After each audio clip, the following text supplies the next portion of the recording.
Right, so we've just done George Dickel. We've just done George Dickel, which was Dram number 170, so let's do 171, which is something a little bit unusual and probably one of the least whiskies that I will have throughout the challenge. So this was a present from my mum and dad when we went to Florida last year, and I think I ended up as my birthday present or my Christmas present or one or the other, and it was like, okay, what's this? This is weird. And this is this one, Bonnie Rose, Tennessee white whiskey. Now, there are actually two versions of this. The one that I have here is the orange peel flavour. They also do a spiced apple flavour as well, which is apparently quite heavy on the cinnamon. Now, this is owned by, as a brand, it's owned by Bacardi, and apparently Bacardi are quite reticent to say where this is from. Now, it says Tennessee, and it says corn as well, or does it? I'm sure it says corn whiskey. Yeah, it says corn whiskey as well. So it says it's Tennessee white whiskey, and it's a corn whiskey with orange peel flavour, natural orange peel flavour. But Bacardi are actually quite reticent to say what distillery this is from in Tennessee. Now, I've read quite an interesting article. I think it was the Tennessean, if you can find it on Google, where basically put Bonnie Rose in it. It's one of the first things to come up on the first page on Google, where it's a Tennessee newspaper, and they're basically saying, look, you're saying it's from Tennessee, what distillery is it from? Bacardi going, we can't say because of competitor activity and customer loyalty and blah blah blah. And they're like, well, if you're going to put it as Tennessee whiskey, tell us where it's from, because otherwise it's sounding a bit dodgy. It turns out that this is actually supplied by a company called Popcorn Sutton. It's from the Popcorn Sutton Distillery, which is in Newport, Tennessee, which is here. Bit of an odd name, I know, but it's actually named after a guy called Marvin Sutton, who was known as Popcorn Sutton, and he was an Appalachian moonshiner who became quite famous. He self-published a book, he did some self-produced videos on how to be a moonshiner and how to make moonshine and everything like this. So he was eventually arrested and was about to spend, I think it was 18 months in federal prison on counts of moonshining and illegal firearm possession. But rather than do that, he actually committed suicide in 2009. So he's one of these sort of almost like a local anti-hero, this sort of thing. And there is a quote on the Popcorn Sutton Distillery website which he's quoted as saying, "Jesus turned water into wine, I turned it into liquor," and it's Likker. So this new distillery was created in his name, which opened, I think, in 2014, which is in Newport, Tennessee. And they actually have had a battle with Jack Daniels themselves over the labelling. They've released their own Popcorn Sutton moonshine whiskey, essentially. But the original labelling was not too dissimilar to Jack Daniels. It was white writing on a black label. And JD was saying, look, you know, you're going to have this moonshine and people are going to think it's part of the Jack Daniels line and we don't want anything to do with it. So they have changed the bottling of that. It all got a bit messy.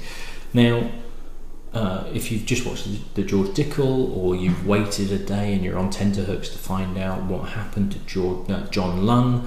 John Lunn came across to the Popcorn Sutton Distillery in 2015 to work with the distillery and get some new releases out. So obviously one of the things they've been doing, interesting, it's not a cork, I've noticed. One of the things he's obviously been doing is potentially making this whiskey for Bacardi to go towards Bonnie Rose. So some say Bonnie Rose was a distiller's daughter who grew up around the barrel room. Others say she was a bartender who mixed a mean whiskey sour. Legend has it she had a taste for good whiskey and a unique southern style of her own. Some say, me, that Bonnie Rose doesn't exist. She's a fictional character. So, yes, I was given this by my mum and dad. I was like, okay, interesting, we'll give it a go. And it's as good enough excuse for me to open it now as it is any time. It could be that it's more for mixing in cocktails, that sort of thing, for actually drinking neat. Now, it is also, I noticed, 35%. ABV. So strictly speaking, it's not even a whiskey. And it's also bottled by the Bonnie Rose Company in Auburndale, Florida, weirdly. Now, they bought it in Florida, so I'm just wondering whether this is Bacardi has got some different bottling plants that they're bottling it to save transport costs around the rest of the country. Maybe something like that. Anyway, who the hell knows? Who the hell knows what this is going to taste like? I've actually given a little sample of this to Joe Ellis. I don't think he's planning on reviewing it for Whiskey Wednesday, but I'd love to. Well, he did actually send me a message to say, yeah, I tried it, it is weird. But I don't know if he was planning to do some for a review for Whiskey Wednesday, because that would have been quite interesting to see his reaction. Anyway.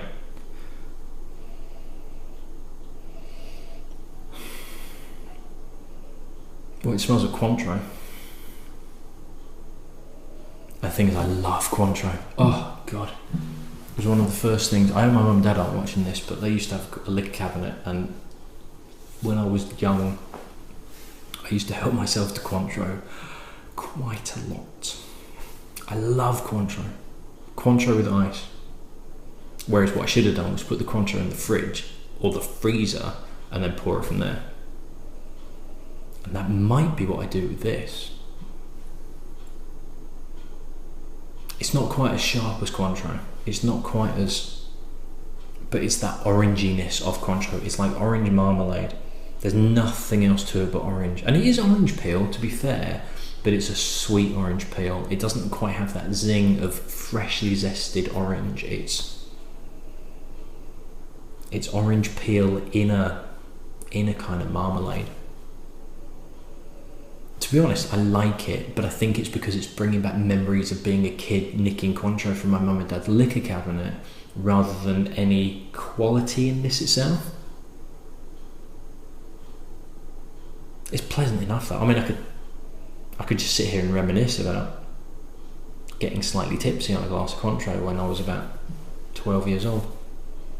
Right, let's give it a go.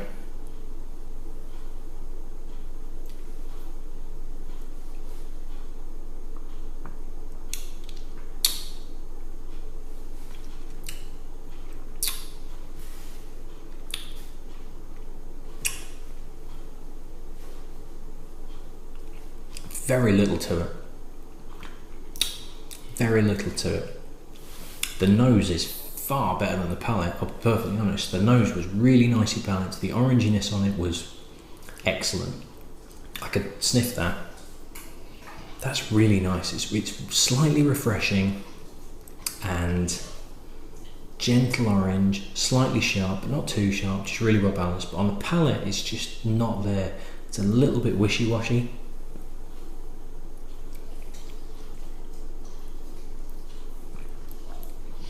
It's not quite sweet enough, and it's not quite whiskey enough. It either needs to be sweeter and more like a liqueur, and I think I'd probably really go for that as a liqueur. It needs that rich, it needs more sugariness in it to make it the liqueur. It needs that richness, it needs that syrupy feel on your tongue, like a Cointreau. It needs to be Cointreau. But as a whiskey, it's got too much orange peel, and there's also an underlying, it's almost soapiness. Yeah, it's a slightly, if you've kind of accidentally get very liquid on your hands and you lick your fingers by accident, you've been washing the dishes and you haven't quite, you've got like a little bit of fairy liquid that hasn't quite rubbed off your fingers, and you inadvertently, stick your fingers in your mouth or something like that, as you do. And it's that sharp soapiness that you get, and it's kind of there underlying the oranginess. And the whiskey, there's no whiskey flavour at all. It's strange at 35%, it's really knocked it down quite a lot.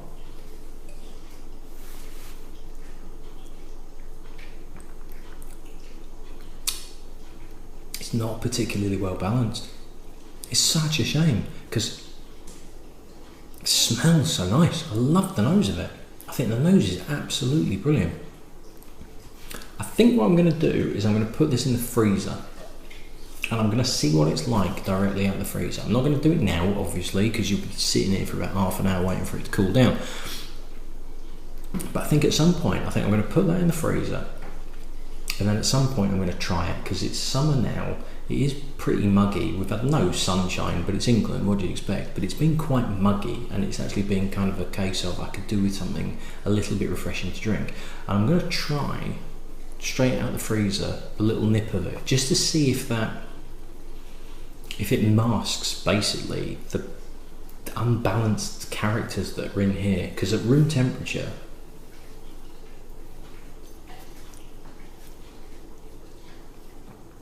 there's just something there that's not quite working. It just turns everything. But I could sniff that for hours. Oh, if only it tasted like that. Oh, it smells really good. If you like Cointreau, you could nose that till the cows come home. It's absolutely gorgeous stuff. That's going to be far too sweet, far too sickly for quite a few people out there. But I love the nose of it. It's just the palate is... There's a sharpness, there's a soapiness, the oranginess that's there disappears quickly, and then all of a sudden it's almost slightly metallic as well, right in the middle, and then it just dies into nothing because there isn't really any moonshine, young, stuck in a cask for a couple of days, that sort of thing, spirit to lift it up or do anything with it. It's a shame.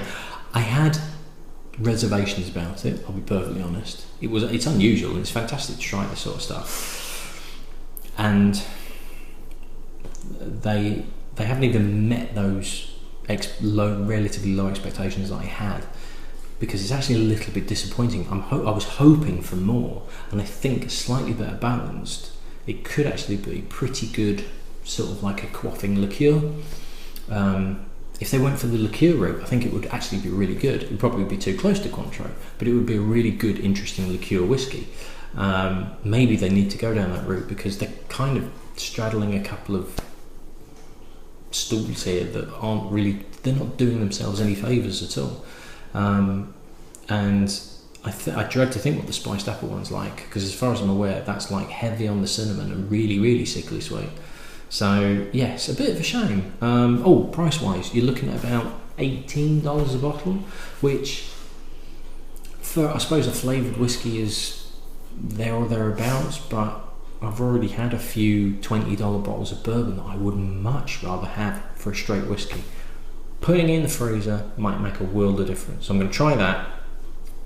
I probably won't get back to you to let you know whether it's any good or not, but I am going to try putting that in the freezer and drinking it from that to see whether that knocks out the slightly off elements on it and makes it a much more drinkable dram. Right, okay, well that was an education, and I shall see you in the next one. Cheers.